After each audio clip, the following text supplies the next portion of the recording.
E ben trovati amici per questo spazio dedicato agli artisti. Sono molto contenta di parlare con questa formazione, questo trio che tra l'altro mi piace moltissimo, si chiamano Nadar Solo e parlo subito con Matteo, il cantante e anche bassista di questa formazione. Salutiamo anche Federico e Andrea e buongiorno. Ciao Matteo. Ciao, buongiorno a tutti. Ben trovato, sono molto contenta di parlare con voi perché ho avuto modo di spulciare, a parte che voi questo è il quarto album che state pubblicando, quindi roba, insomma, non è poco, e proprio quest'ultimo lavoro ho visto che ci sono molti testi che commuovono, sono molto forti, ci sono delle melodie che restano proprio in testa. Ho ascoltato per esempio Aprile, il nuovo singolo, ma anche Marco, Weekend, Diamanti, quindi complimenti davvero. Grazie mille davvero. Come nasce questo lavoro e quando nasce, ecco? Ma allora, guarda, questo disco nasce, beh, ormai essendo avanti il quarto, potremmo anche dire il quinto disco, perché in realtà ce n'è ancora uno precedente che fu proprio l'esordio quando eravamo giovanissimi e sprovveduti, e si è creata un certo ritmo, ecco, quindi i nostri dischi nascono mentre siamo in tour col disco precedente, tra una data e l'altra, nei momenti di pausa, quando riusciamo a fermarci un pochino. Questo disco in particolare abbiamo voluto che fosse il frutto di una pausa vera e propria che ci siamo presi dopo 5 anni che eravamo in tour quasi perenne, quindi ci siamo fermati a dicembre del 2014, avevamo già dei brani, abbiamo finito i provini, poi ci siamo messi a registrarlo con tutta calma senza darci una scadenza. Siamo riusciti, ecco, in 4-5 mesi a ultimare il tutto. A quel punto siamo usciti. È un disco che parla molto delle nostre esperienze, delle nostre vite personali, delle cose che capiamo man mano che cresciamo e iniziamo forse anche a invecchiare. Ormai siamo a metà tra i 30 e i 40, ecco, quindi forse possiamo già tirare dei bilanci, e sicuramente è un disco che si chiama Semplice perché volevamo che fosse semplice, volevamo raccontare la complessità della vita nella maniera però più diretta e inequivocabile possibile. Ecco, infatti, ascoltando un po', perché ho ascoltato un po' i brani che fanno parte appunto di Semplice, intanto ero curiosa di sapere chi è Marco. Ecco, guarda, quello è un pezzo che ho scritto io. Potrei dire che è Federico, in Ok. fondo, è il compagno di una vita con cui abbiamo affrontato davvero tante battaglie. Però insomma, un qualunque amico fittizio, una persona, sai, il classico amico che conosci da sempre, con il quale ti sei promesso mille cose o ripromesso di fare mille cose insieme, da soli. La vita è difficile, c'è un altro brano dove diciamo la vita ti invecchia fra schiaffi e carezze, quindi non è mai tutto rose e fiori, ma non è mai neanche tutto sempre negativo per forza.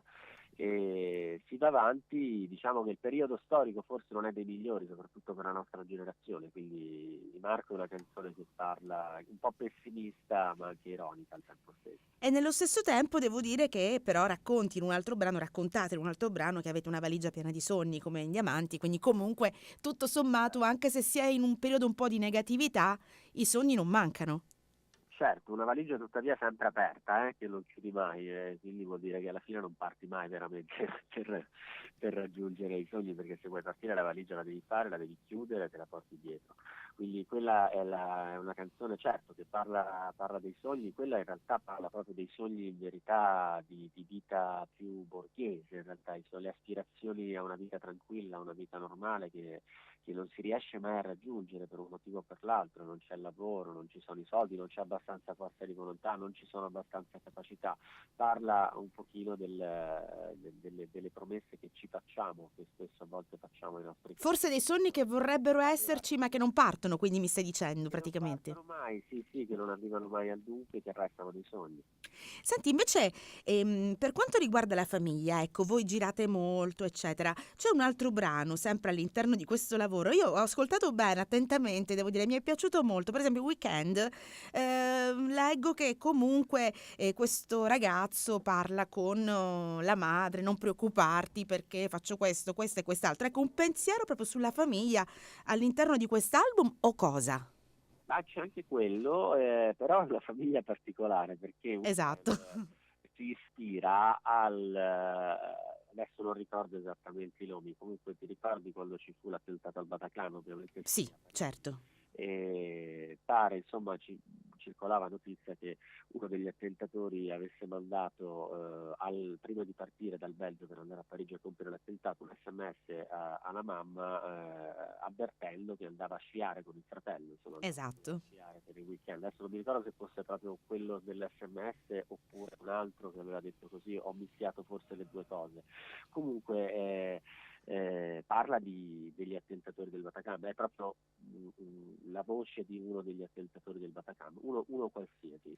Tutto questo per dire che all'interno di questo album, Sì, dico, ci parla sono delle cose un po' anche. ironiche alle volte, però dette anche in maniera molto forte. Cioè ci sono degli argomenti forti detti Certo, anche in modo ironico, ecco, questo intendevo. certo, ho cercato di parlare di quella cosa che ovviamente ci ha toccato molto, anche perché quando è successo noi eravamo proprio in tour, eravamo in tour insieme al Teatro degli Orrori e quella cosa ci aveva colpito ovviamente moltissimo, soprattutto proprio l'episodio del Bataclan, perché significava un club noi stavamo suonando nei club sempre pieni tra l'altro, quindi è nata ovviamente un po' di psicosi. Poi tornato a casa ho tirato giù questo testo, ho cercato di trattarlo alla fin fine nella maniera in cui sono più capace, ovvero parlando da un punto di vista intimo, personale e sentimentale anche, quindi quello del dialogo con la madre mi è sembrato forse il taglio meno ideologico e anche meno apologetico, ecco, perché c'è sempre il rischio, se ci si mette dalla parte dei carnefici, di fare apologia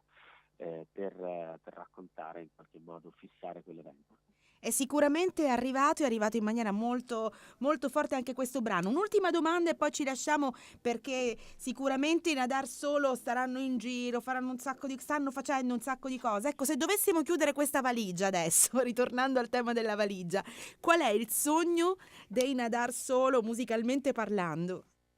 Guarda, musicalmente parlando è quello di scrivere cose belle, sincere, oneste, come poi abbiamo sempre fatto e ci proponiamo sempre di fare. Il nostro sogno soprattutto è quello di stare bene tra di noi, stare bene nella vita, fare le cose che ci piacciono, non dipendere dal null'altro che non sia la nostra volontà. Quindi cerchiamo di fare le cose essendo padroni e avendo il controllo del nostro, ecco. Voi avete avuto tanti riconoscimenti, tante collaborazioni, mi ha detto già prima avete collaborato anche con il Teatro degli Orrori, Levante, insomma, e tanti altri artisti e quello che vi auguro di continuare a fare, della bella musica, di portare avanti anche le vostre idee. Grazie per essere stati con noi. Nadar Solo, salutami tutti i ragazzi, ovviamente tutta la Certo. formazione. Matteo, ti abbraccio. Un abbraccio a te, a voi e a tutti quanti gli ascoltatori. Grazie.